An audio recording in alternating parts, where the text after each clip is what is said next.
We'd like to welcome the 2025 Zurich Classic New Orleans champions, Andrew Novak and Ben Griffin. Guys, it's an incredible finish there coming down the stretch. And Ben, I'll start with you. You've had your fair share of close calls and on tour, and you've been chasing this for a while. But how gratifying is it to finally hunt this one down? Yeah, I think for both Andrew and I, it kind of felt like it was only a matter of time out here. We both put ourselves in the mix a bunch, especially this season, but even going back to last season.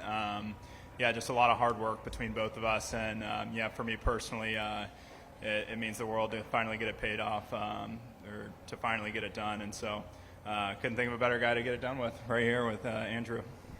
Perfect. And Andrew, coming off the emotion of being in that playoff in Hilton Head last week, how are you able to reset, refocus, and put together another strong performance and get the job done? Yeah, I played well last week down the stretch, which was good to look back on. Like that was a positive. There have been times down the stretch where I've had chances and haven't played particularly well. So I took some positives into this week. You never really know when you're going to get your first one, but we put ourselves in position again. Luckily, I had Ben there for me today, and he carried down the stretch, and just so exciting to get our first win together. Awesome. All right, guys, we'll open up for questions. If you have a question, raise your hand. We'll get a microphone over to you. We'll start over here with Brody. Pass one there. Yeah, I mean, for two guys that have come close and, been waiting for this moment, I'm curious, what was it like having that delay with a 3-shot lead, almost having to sit on this moment finally happening, and what was it like coming back out, maybe, trying to get back into it? Yeah, we had the delay yesterday. It was almost the exact same. Like, we were on 10T yesterday. We're on 8 green today. We kind of went, sat down for an hour, reset, went back out there. It wasn't, the start we wanted, going bogey straight out of it. But honestly, it was an hour and a half delay, but it never rained. So the sun baking on the greens, it firmed up everything. I mean, the greens were getting really crispy, browned out. It made it play very difficult when we got out. It really was almost like a different golf course when we went back out there. A lot like firmer bounces, basically. So I think we did a decent job adjusting to that after we kind of recognized it. And definitely I would say after the delay, pars were a pretty good score. There probably weren't a ton of birdies being made after we went back out. Yeah, I mean, if he basically said everything that I probably would say. But, starting with a 3-shot lead, going into the round, we were pretty motivated to kind of expand that. And you never want to, make it as close as you do down the stretch. Fortunately for us, I think we did a great job hanging in there. Both of us, Andrew gives me some credit, but he hit some phenomenal shots down the stretch as well. 17, that tee shot is not easy with the wind off the right after just seeing Frankie do what he did. And so it was awesome to see that, stay on land, and was an awesome moment for both of us when I got it down. And Andrew, I mean, you're on a pretty epic run right now. I'm curious, just how you felt the last few weeks up until maybe an hour ago of that balance of you're probably having the biggest career-changing run of your careers thus far, but also that frustration, of coming so close. Where did you fall in the balance with that? That's a good question. I think I've done a pretty good job not getting overly frustrated with the close shaves. I've been trying to take as many positives from each as I can, because the idea is, I can put myself in that position as many times as I'm able to. I want to get better each time I'm in that position. I want to be more comfortable. I want to have things that I can look back on and improve on. So, yeah, it's frustrating, but it's also nice going into a tournament knowing you're playing well. So, coming into this week, I knew I was playing well. Ben's been playing good golf. This is a perfect golf course for us. There was a lot of confidence coming into this week for sure. Right, you have one over here? Yeah. Hi, good evening. Andrew Greenstein at Louisiana Radio Network. Speaking of birdies, can you take us through the 17th hole? You and the team that you were partnered with were tied going into the 17th. Take us through it. That was the key hole of the tournament. You two birdied. They bogeyed.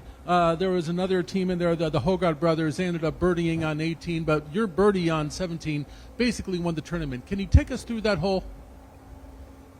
Yeah, the tee shot, they moved the tees up. It was 183, tucked pin over there on the left, wind in off the right. My play didn't really change much based on what they had done. Obviously, I watched him just hit it in the water, but I'm trying to put it out there to the right, let the wind work it back, and basically just work it up the green. It got moving a bit more than I would have liked on the wind, but the way that green kind of sits once it's landing on ground, it probably is going to stay. It was just off the green, but it wasn't a terrible spot to leave it for Ben. That's really a hole where you're kind of just looking to make 3 and go to 18, but Ben had a different idea. Yeah, I mean, super, super proud of Andrew's execution on that tee shot. It's not an easy hole, especially down the stretch. It's a pivotal hole, as we saw. And one of the biggest things, and I've touched on this a couple of times in interviews, is you have to stay aggressive on the PGA Tour until that last putt's hold. And I'm very proud of him for stepping up and taking on that shot and leaving me in a position to, it speaks for itself, the putt, just to get it started and see it drop. That definitely changed the momentum. We could almost feel like, if you go back to 15, the momentum almost switched to Jake and Frankie when, my second shot ended up on the back fringe. Andrew rolls it up, and we have about 5 feet for par. They're sitting with, 8 or 9 feet for birdie. All of a sudden, there could have been a 2-shot swing there very quickly, and I'm proud that I was able to knock that putt in. They obviously missed, and we felt like that was a good opportunity for us to make a statement on the last few. I didn't make the putt on the fringe on 16, but again, Andrew socked up and executed that shot. And then 18, we both did an awesome job of staying aggressive to our targets, put it in the fairway. Andrew hit a great iron in the perfect spot to kind of chip it up the green and make a 5 as easy as possible for us. All right, guys, we're going to go over here on the right. Hey guys, and Ben, you kind of touched on it with how big and critical that 17, that birdie putt was. Was that kind of almost like that sense of relief, like, oh, all right, we got a little bit of distance, especially since you hit that back 9, you come out of the delay with 2 bogeys, and then it's just a grinding, like, par. Was that kind of the moment where it was like, we can take that breath and maybe we can go in 18 a little more relaxed? Definitely some relief, but more just fired up. I mean, that was huge for us, and I mean, I looked over, I made the putt, and all I was doing was looking for someone with a green shirt on because I knew we matched, and sure enough, Frankie was wearing a green shirt, so I almost like fist pumped him, and I was like, oh wait, he's the guy who just hit in the water, I probably shouldn't do that. Found Andrew, but yeah, no lead safe on tour, you got to stay aggressive down the stretch. That was huge for us, and 18's, it's still not the easiest finishing hole when you're trying to lock up a tour win, and so really proud of the way we both executed shots on 18, and I'm proud of the way Andrew lagged up that 12-footer for me to tap it right in. All right, we'll go over here to Brett, who's out front. I was never going to make that one. All right, over here on your left, Brett Martell with AP. Ben, could you give us maybe some background on what led to your partnership in this tournament, and also maybe how you felt it helped the team's confidence, or how nice it was to have a partner who had been playing the way that Andrew had been playing the last month? Yeah, we were both really excited, I think, to play with each other, and it's been awesome to follow Andrew's success the last few weeks. I just missed out on both the Masters and the RBC Heritage, but leading up to that, Andrew was playing incredible golf. I was playing pretty good golf. I had gotten in the mix a little bit earlier on in the season, but my last the last month I didn't play 2 of the weeks, and the other 2 weeks I finished maybe a top 20 and a top 40. So my game was fine, but yeah, it was the partnership kind of was easy. We've talked about partnering up the last couple years, and obviously looking now, we should have just started from the get-go 2 years ago, but that was probably my fault when one of my college teammates, Ryan Gerard, needed a spot a couple years ago, and we paired together. So, but yeah, me and Andrew have known each other since junior golf, since probably we were 14 or 15. He's from the Triangle, Cary, Raleigh area in North Carolina. I'm from Chapel Hill. He ended up growing up in Mount Pleasant, South Carolina. I was in North Carolina, but we still played a lot of Carolinas Golf Association events together, different opens, and then as we went into college, we didn't really play against each other that much until kind of the summertime. He was at Wofford, I was at North Carolina. Our schedules were just different. And then, no, I mean, you guys still play great events. We just, for some reason, didn't play the same ones. But We didn't get invited to those events. But no, we both lived in Sea Island. More or less for me, the last 5 years, I just made the move down to Florida, further south. But we've played in a ton of money games together in Sea Island. We've trained with the same strength coach, Randy Myers, there for 4 or 5 years.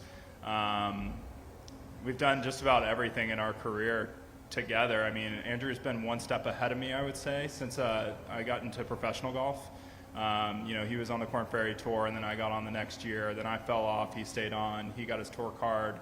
I got on the Korn Ferry Tour and got my PGA Tour card. So I was 1 year behind him, but we kind of made, you know, the same progress together on the PGA Tour. And then, you know, if you look at Andrew on the PGA Tour the last four seasons, he's gone from the 126 to 150 category to top 125 to top 100 last year, and now obviously he's in the mix to. I mean, you probably moved to like 5 or 6 now in the FedEx Cup, so it's been really, really cool to see his progress, and I think it's just a full circle moment. Andrew said that earlier of us, you know, sitting up here together, getting our first win. I feel like we've had similar tracks to where we are today. All right, we're going to go back to Brody up here. Since Ben already broke that down that way, I guess for Andrew then, you know, Ben's talked about before, you know, taking a day job a few years ago and not sure if he keep doing this grind. To then do it together because you've known each other this long, but also to see where he's kind of fought through and your own fight, just kind of, I guess, could you take me through that feeling of doing this together with two guys who had to really fight to get here? We've done a lot of work together at home. We've seen each other work. We've seen the time and effort that each other have put in. I think it really is full circle that now we win together. It seems like a movie, really. Like, it seems like a movie script. Like, it's not real, but I mean, it's just perfect how it all came together. Yeah, Ben was, you know, he was on Korn Ferry when I was on PGA Tour at first, but we'd still be at home. He'd be putting in the work. Like, I kind of knew he was going to bounce back, you know, once he had his little sabbatical. Like, when he came back, like, the mindset was there, the focus was there. Like, that kind of like locked you in almost. Like, got your priorities like back in order, I guess. And I mean, since then, I mean, that you didn't last very long on the Korn Ferry Tour. You're right out here where you belong. So. All right. Any other questions? All right, guys. Well, PGA Tour winners at last. Ben and Andrew, congratulations, guys. Well deserved. Appreciate that. Thank you.